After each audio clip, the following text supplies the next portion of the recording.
run my program.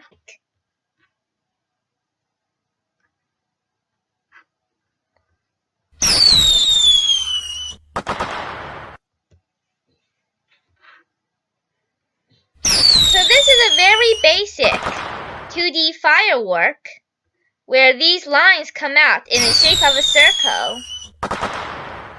And this will just keep on shooting more and more fireworks until we close this tab.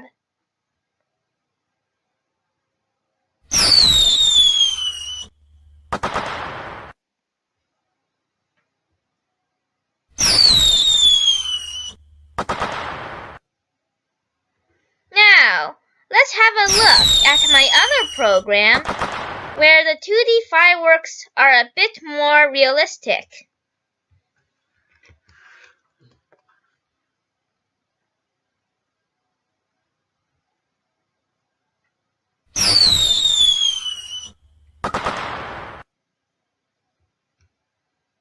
Here we can see the lines come out in the shape of a parabola. Yes.